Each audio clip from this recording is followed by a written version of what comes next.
About 3 years ago, I put together this pop-up studio with our students, and it was a way of saying, look, you know, you don't need to be in a traditional expensive studio. You could get some kit, some stands, some lights, and so long as you were near an electricity point, and sometimes you don't really need a light, you could just set that up and you know, you could present from there. And it went so well that I thought I'd have to do that again. We find ourselves at home, difficult conditions. Many of us are Skyping and presenting into work and the rest. And I thought, you know what, I'm going to revive this idea. And so here we are. Here we are in my living room, which I've turned into a makeshift studio, a pop-up studio.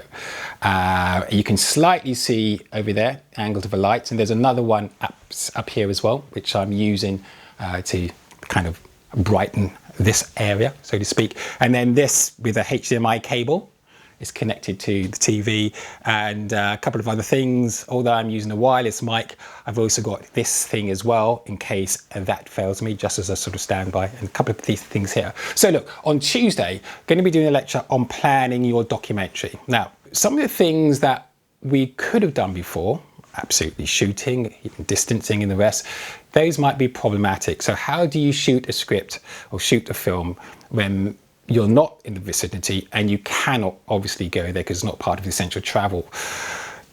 A week ago or so, I'll give a shout out to Michael Rosenblum. He showed how one of his former students, Michael Rosenblum, father of video journalism, former student, had shot this film in which the mother of the subject, basketball, it was the subject of the film, basketball player, the mother shot the film. So how did that happen? Now, a week before then, Channel 4 News had asked a care home centre to shoot over 7 days, and they used that also for film. It's a nasty virus that's out there. The workers at Rashleigh have filmed themselves for Channel 4 News over 7 tough days. Have you tried to phone any of the bank staff coming in and cover? The bank staff can't help, they're working in the NHS. So in which the reality of coronavirus has hit this home.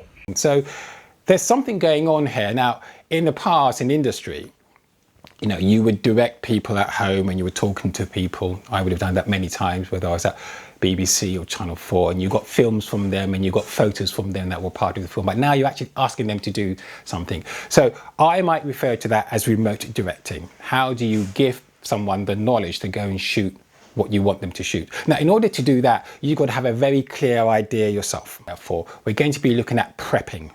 A whole range of things that you're going to prep, but in particular also prepping the script, prepping the shoot, the pre-shoot script, how you put that together based on gleaning information from your interviewees, by asking pertinent questions, by trying to, like a writer, get a mood of what's going on, the surroundings which help you write the script. So we go through the pre-shoot script, which then develops into the script itself, which then becomes the edit script, and then shared between you, your supervisor, your producer, your exec producer. You progress eventually to the actual script itself, the final one, which becomes the recording of transmission, the kind of ROT. So we look at that, and we'll also look at a Gantt chart. Now, a Gantt chart effectively is a bit like a diary, but it's your opportunity to lay down how long you think a process will take. And to that end, therefore, again, to in dialogue with external bodies, and I can't stress this enough here, key to filmmaking, even when you're using a mobile phone, is collaboration. It brings a lot more to the table than as an individual. And a lot of the films we see often are about collaborative efforts. So we'll look at how you use the Gantt chart, you know, you detail what you're going to be doing on any one day. And that helps your supervisor at a glance, you know, see where you are on your journey and help you, assist you, and where creative things need to be done, they're sort of done. We look at former students and the work, brilliant work they've done, their exemplars, the sort of scripts and how they sort of turn those around. We look at some industry exemplars as well, and we use the opportunity also to ingest some of the books that I think are heavily influential, as you can see over here on your left, or your right. Books of, for instance, Range, David Epstein, incredible book, just showing how you can just be Joe Ordinary Josephine Ordinary. You don't need to be special to do these extraordinary things. Being a generalist, you know, really, it's not to be undermined, it's not to be overlooked. You can do an enormous amount of things. And that book really gives sort of license, you know, a sort of a whole sort of theatre towards that. Personal essay, Laura Rascaroli. For those of you who are doing pieces where they are internalised, For Summer is a classic personal essay film within a kind of documentary form.